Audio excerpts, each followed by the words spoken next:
Hello các bạn. à, Chào mừng mấy bạn đến với kênh share review của mình. Hôm nay mình đang trước mắt mình đang có một con bàn phím cơ thiệt, Ozone Butter Street Butter của Ozone.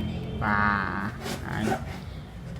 xin thưa là cái trên giá cả thị trường con này hiện đang là khoảng giá tầm 2 triệu 2,2 triệu. Mình sẽ trên tay cái con này và sẽ chỉ ra một số tính năng đặc điểm cũng như là những cái điểm hay của nó. Đầu tiên, con bàn phím này được tổ chức là khoảng chính xác là 87 nút. Nó sẽ mất đi cái bàn phím số bạn sẽ cảm thấy ngắn rồi. Và ngoại hình, với ngoại hình này, với giá tiền này thì có nghĩa là Ozone là khẳng định mình là một trong những đẳng cấp bàn phím tầm cao, chưa phải là cao cấp nhưng mà tầm cao. Rồi Ozone cũng có chỗ đứng trên thị trường với rất nhiều sản phẩm. Rồi ok, mình sẽ đi tiếp. Để góp phần trải nghiệm, bạn sẽ thấy mình sẽ có 6 chế độ rating. Chế độ rating thì bạn sẽ dùng nút này, là nút FN như mọi khi, và mình sẽ kết hợp nút rating. Mình sẽ thay đổi thì đầu tiên là chế độ chớp, thở, đèn 35%, 70, 100 là 3 chế độ, cộng với rate là 4 rồi.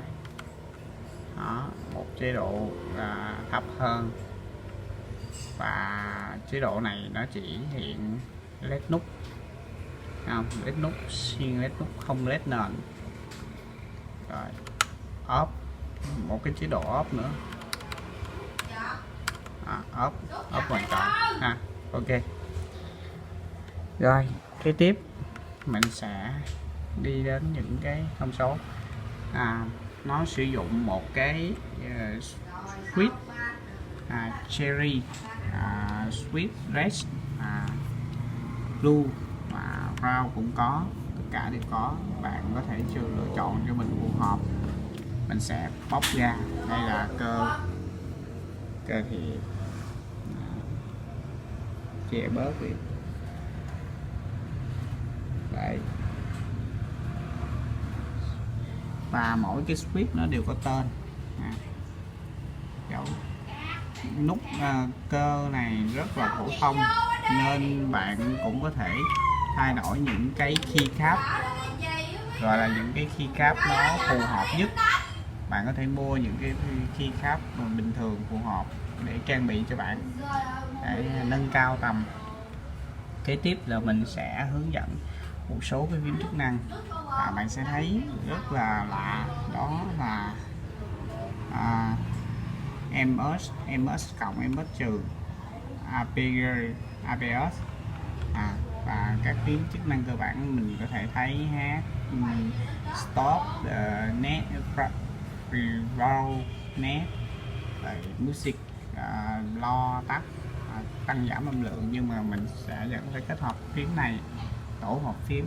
Thì ở đây mình sẽ có 4 cái nút này là thường là ít ai biết, đó là tăng giảm tốc độ nhận diện, tốc độ tín hiệu, truyền tín hiệu.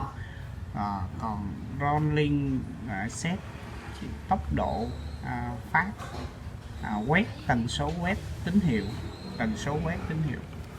thì giúp cho mình có thể trải nghiệm những cái tốc độ cao. Đối với một số bạn sẽ thấy cái tốc độ này nó sẽ trở nên cao hơn thì bạn sẽ chơi game. Và phím này là phím gaming cộng với phím khóa Windows. Thì cái chế độ gaming này giúp cho mình có thể cải thiện hơn đối với những người bạn nào chơi gaming thì nó ok.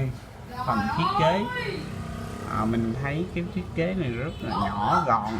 Mấy bạn có thể kết hợp xài cái bàn phím lẻ này với laptop cũng được, bàn phím thường, phím trên PC cũng được. Thì tất cả những cái này nó không có phần thừa, rất gọn nhẹ và không thừa, lại sạch.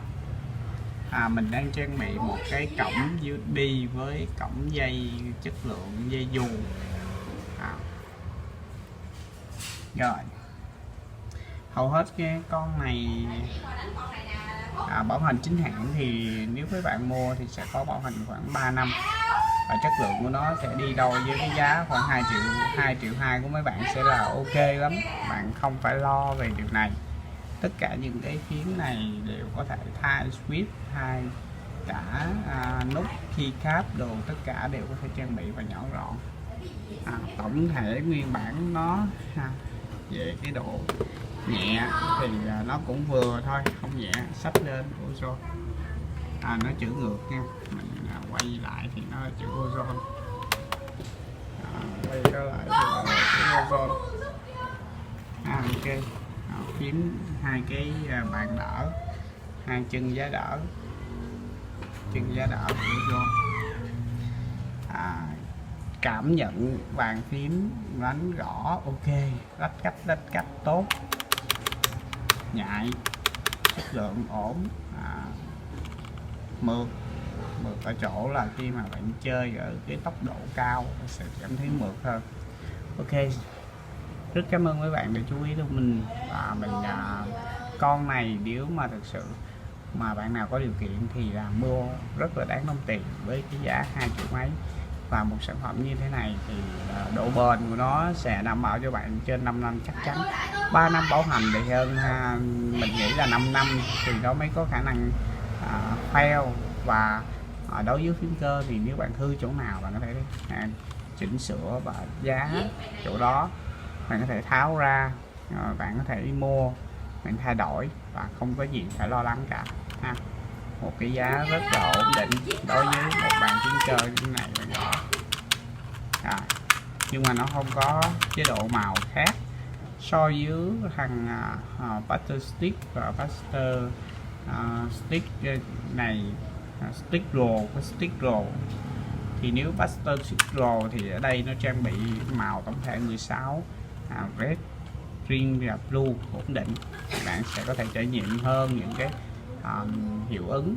Nhưng mà tất cả những cái đó chỉ là để làm màu thôi. Rất cảm ơn mấy bạn share review đã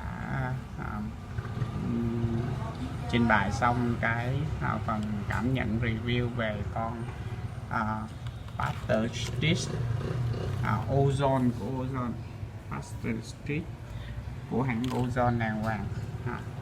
Xin chào và hẹn gặp lại tất cả các bạn.